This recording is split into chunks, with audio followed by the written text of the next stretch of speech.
Bonjour à toutes et à tous et bienvenue en ce lundi 12 mars sur Grand Lille TV. L'actualité est du jour près de chez vous en images en 8 minutes. Ça démarre, vous le savez, par vos prévisions météo et assez peu de bonnes nouvelles à vous annoncer pour l'instant en ce début de semaine. Le retour des perturbations est annoncé avec donc des nuages et des pluies au programme aujourd'hui. Du vent également, des rafales jusqu'à 60-70 km par heure dans la région. Et les températures en légère baisse, quoique toujours au-dessus, tout juste des normales de saison. On annonce 10 à 11 degrés de prévu aujourd'hui pour les maximales à Lille. On en reparle avec les prévisions complètes bien sûr juste après ce journal. À la une d'abord en ce lundi, le congrès du Front National ce week-end à Lille. Marine Le Pen, les membres du parti et les militants étaient réunis pour tenter de relancer la machine près de 10 mois après l'échec de la présidentielle. Mais ce que tout le monde attendait aussi et surtout, c'était le nouveau nom du parti proposé par la présidente. Adieu donc le Front National, créé en 1972 par son père Jean-Marie Le Pen. Voici le Rassemblement National, un changement sémantique léger mais essentiel aux yeux de Marine Le Pen pour créer de nouvelles alliances et accéder au pouvoir. On écoute la présidente du parti ce week-end à Lille à propos de ce nouveau nom.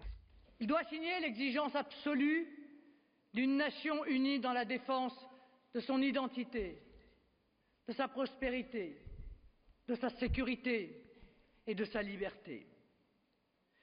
Je vous proposerai donc que le Front National devienne le Rassemblement National.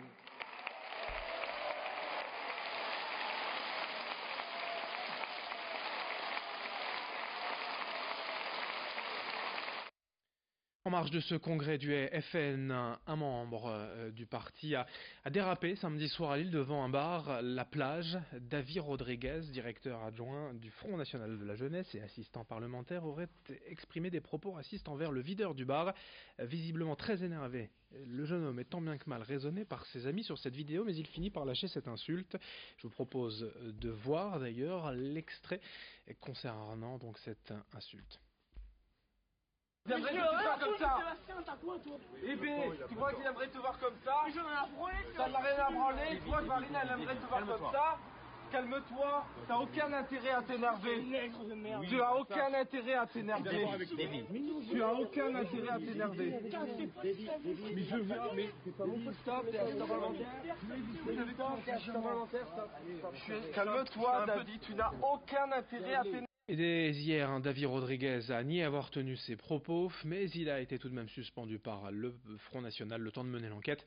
Le videur du bar, lui de son côté, a porté plainte. Autre titre de l'actualité ce week-end, les débordements d'après-match samedi soir au stade Pierre-Mauroy. Match nul pendant 90 minutes, un partout entre le LOSC et Montpellier, mais à l'issue de la rencontre, des centaines de supporters ont quitté leur place en tribune et pénétré sur la pelouse en allant s'en prendre directement aux joueurs lillois. Une image condamnée par l'ensemble des commentateurs et spécialistes en France et qui donne de nouveau une bien mauvaise image du club, déjà en mauvaise posture au classement. Lille est seulement 19e, relégable à 9 journées de la fin. Dès hier, le club a porté plainte et va évidemment visionner les caméras de surveillance pour identifier les personnes responsables. La Ligue pourrait également prononcer des sanctions sévères contre le LOSC. Écoutez le directeur sportif Marc Ingla juste après le match samedi soir, des images signées de nos confrères de LOSC TV. Les joueurs et le coach avec son staff qui va nous amener à la situation de rester en L1. On doit le faire avec les supporters, pas avec les supporters en contre, et encore moins avec des situations d'éventuelle violence qu'on n'a pas vu encore, non, toutes les images, mais on va essayer d'identifier s'il y a eu ce passage de violence, parce que là, ça serait assez très dénonçable, non? Je dirais pas inacceptable, mais dénonçable, et on va être ferme dans le club dans cette matière. En bref, à présent dans cette édition, après l'annonce de la suppression des arrêts à Lille des trains Thalys Eurostar Amsterdam-Londres, le collectif de voyageurs Train Life organise une manifestation demain matin dès 6h45 à la gare Lille-Europe. Sur les routes, de nombreux automobilistes les ont remarqués ces derniers jours. Des caméras ont été accrochées sur les ponts des autoroutes et grands axes routiers de la région. Selon la préfecture, elles sont installées de manière temporaire pour quelques semaines dans le cadre d'une enquête de circulation concernant les poids lourds. Dans le reste de cette édition également, nous partons à la découverte d'un lieu de vie de partage inattendu à Lille depuis 6 ans. La laverie solidaire au Haut-Lavoir rassemble près de 900 adhérents des quartiers Oisem et du faubourg de Béthune. Des personnes vivant pour la plupart des minima sociaux et qui profitent ici de tarifs avantageux pour laver leur linge. Mais ce lavoir moderne veut aussi être un lieu convivial où les habitants du quartier peuvent trouver une permanence pour réaliser leurs démarches administratives, être accompagnés par un conseiller vers leur recherche d'emploi. Enfin, des ateliers sont régulièrement organisés comme l'atelier retouche. Explication sur place au micro d'Idil Gunay. On est beaucoup plus dans l'insertion sociale et professionnelle. Donc c'est le deuxième volet de cette laverie. C'est accompagner les gens d'une part, soit dans la recherche d'emploi, soit la levée des freins à l'emploi pour des personnes qui sont très éloignées. Donc pour cela, on a une médiatrice socioprofessionnelle, il y a un conseiller en insertion professionnelle qui accompagne les gens lors des permanences 2 fois par semaine, aider les gens à la rédaction de CV, de motivation, faire leur recherche d'emploi et les accompagner aussi à maîtriser un peu l'outil informatique et les techniques de recherche d'emploi.